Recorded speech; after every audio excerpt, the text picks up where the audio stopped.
আজকে ছোট ছুটকি দিয়ে পকোড়া বানাবো, দেখতে থাকো।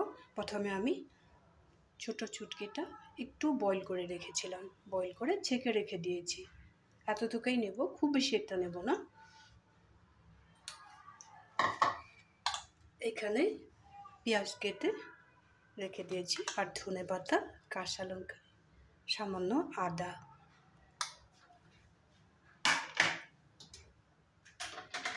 এইখানে মিক্সির বাটিতে রেখেছি, বেসন দিয়েও করা যায়। আমি একটু মুসুর ডাল ভিজিয়ে রেখেছিলাম, মুসুর ডাল নিয়েছি, কাঁচা লঙ্কা আর রসুন। এখন আমি এটাকে আদা বাটা করে নেব। পেস্ট করা ডালটা বের করে নিয়েছি মিক্সির থেকে। এখানে একটু করে নিয়েছি সিদ্ধ আলু। এখন এখানে চুটকিটা দিয়ে দেব।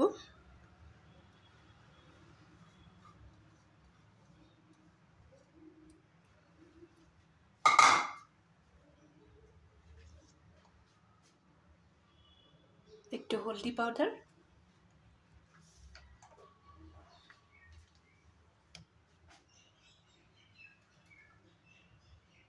মাখার সময় সামান্য পরিমাণে একটু সাদা তেল, নাটু সরষের তেল দিয়ে দিবে। আমি একটু সাদা তেলেই দিয়ে দিয়েছি।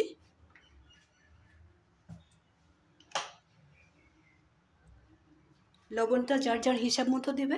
আমি একটু লবণ দিয়ে দিলাম এখানে, হয়তো আরও একটু লাগতেও পারে, আর একটু দিয়ে দেব।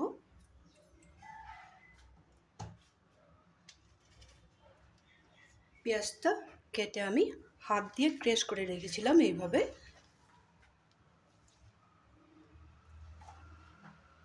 পেঁয়াজটা এখানে অ্যাড করে দিলাম, সাথে সাথে কেটে রাখা কাঁচা লঙ্কা, আদাটাও দিয়ে দেব।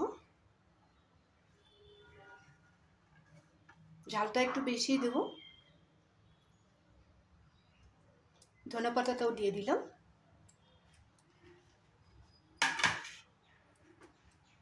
এখন সবগুলো জিনিস আমি ভালো করে চুটকির সাথে মেখে নেব।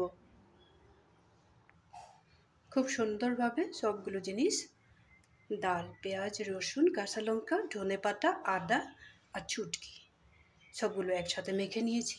এখন একটা ননস্টিকের প্যান বসিয়ে দিলাম।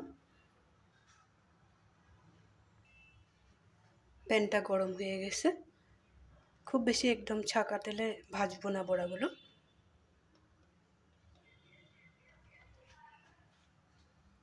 অল্প তেল দিয়ে দিলাম।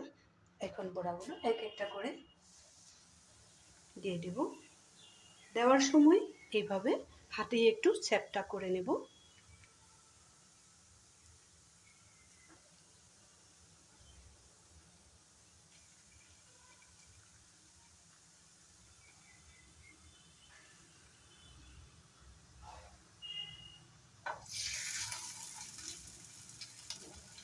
এইভাবে হাতে একটু চ্যাপটা করে নিলে ভিতরটা খুব সুন্দর করে সিদ্ধ হয়ে যাবে।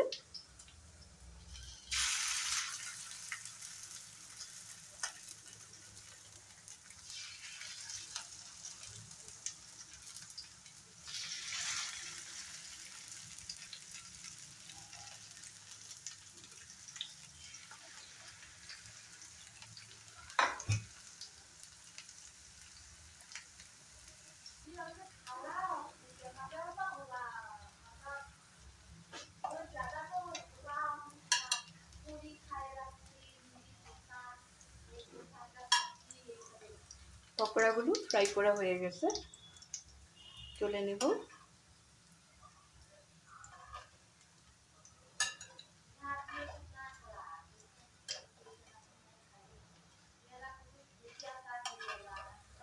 ফ্রাই করার পরে বোঝাই যায় না এটা যে শুটকি মাছের পকোড়া। এইভাবে আরো কয়েকটা বাকি আছে, এটাও করে নেব। আমি যেভাবে দেখিয়ে দিয়েছি তোমরাও বাড়িতে ছোট ছুটকিটা এইভাবে করবে, খুব বেশি টেস্টি হয় খেতে।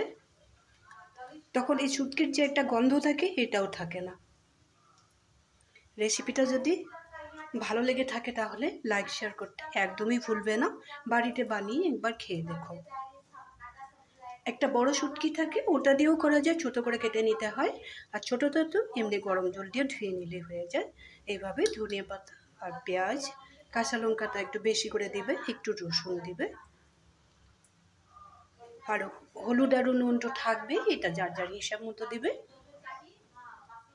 বানিয়ে খাবে, তারপরে আমাকে কমেন্ট করে বলবে। সবসময় আমার সাথে থাকবে, ভালো থাকবে, সুস্থ থাকবে। তাহলে আজকে রাখি।